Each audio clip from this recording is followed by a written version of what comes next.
Okay, let's talk about no contact in breakups because it's one of the most common breakup prescriptions and it's also one of the most understood. Most people hear about no contact as a rule, something that you either follow or you'll break, a test of strength or self respect. And when it works, people credit discipline, and when it doesn't, they blame themselves. From a somatic perspective, that framing doesn't quite get it right because no contact isn't always a moral stance unless there is additional ethical, honest, or integrous situations to that particular dynamic. So, in a general sense, it's not just about being strong or detached or proving anything, it's a regulation strategy. And like any strategy, it only works when it matches the nervous system using it. Before we go further, a quick orientation note because it'll matter how you hear this whole series. Different nervous systems respond to rupture very differently. Some try to regain control, some try to restore meaning, some oscillate between hope and despair, and some collapse into longing or self erasure. If you want to understand how your pattern tends to default, there is a free short Somatic Skins Quiz assessment linked in the description below.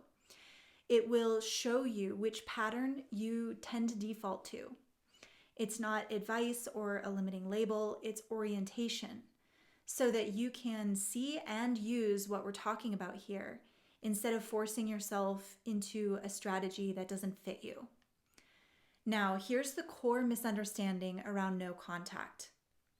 When someone feels an intense urge or to reach out after a breakup, to check social media, to text, to replay conversations or scroll back through old threads or imagine one more interaction, that urge isn't coming from indecision.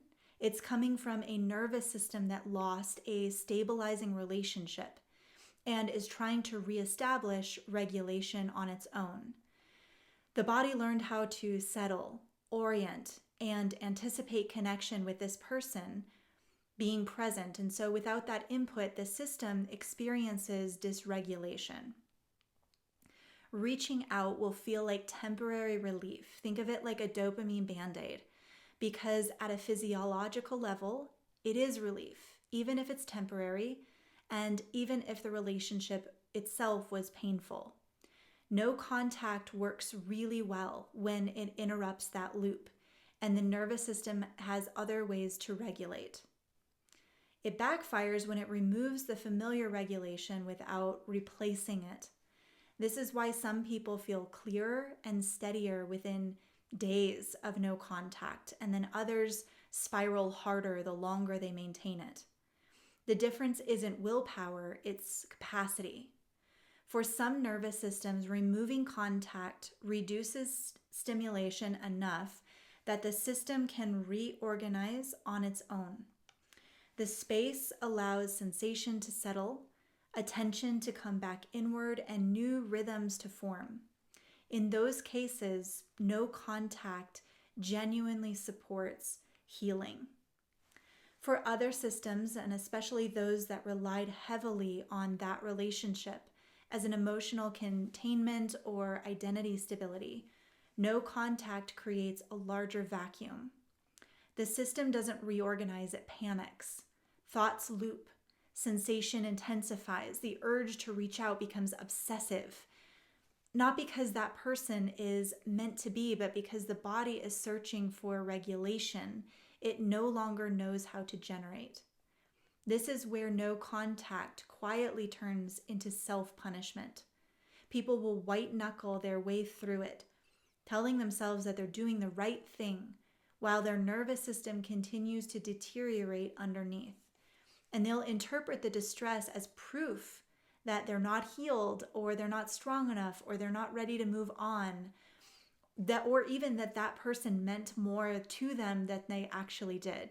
You know, the mind misremembers history. But what's actually happening is simpler. The strategy doesn't match the system. And this mismatch is also why breaking no contact just once can feel so devastating. From the outside, it just looks like a minor setback. You sent a text. From the inside, that system briefly re-regulates and then crashes harder when that regulation, reality, disappears again. The pain spikes not because you failed, but because the body tasted stability and lost it again. Understanding this reframes the whole experience. No contact is amoral. It is a choice, whether good or bad, but it's dose dependent. So for some people, strict no contact is exactly what allows the system to settle. For others, it needs to be staged, supported, or paired with practices that rebuild internal regulation first. This is why advice around closure so often does miss the mark. Closure assumes that the nervous system is waiting for more information, one more conversation or one more truth, but the body doesn't organize through information. It organizes through new patterns of stability. And so if the system doesn't yet have capacity to regulate on its own, this will keep that person, that system, locked into a dependency loop. And closure, meaning more information, won't always resolve it. So the real question isn't, should I or should I not do no contact? The real question is, what does my nervous system need right now as an individual to reorganize without this other person, without reattaching to them as the same source? For some systems, that means space and quiet. For others, it means structure, movement, or relational support that isn't entangled with the breakup. For many, it means rebuilding identity and rhythm before emotional processing can even occur.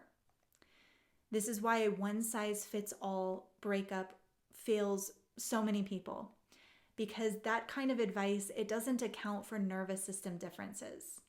In the next videos, we're going to get really specific about how different somatic orientations experience breakups and no contact, why some default to control, some to meaning making, some to oscillation, and some to collapse, and what actually helps each system recover without hardening or repeating the same pattern again.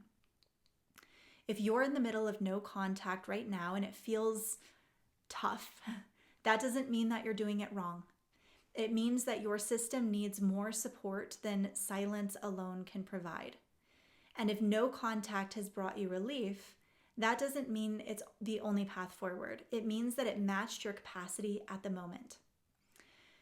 In the next video, we'll talk about something almost everyone experiences after a breakup and rarely understands: why you miss them, even when you know it was wrong, and why longing has very little to do with truth.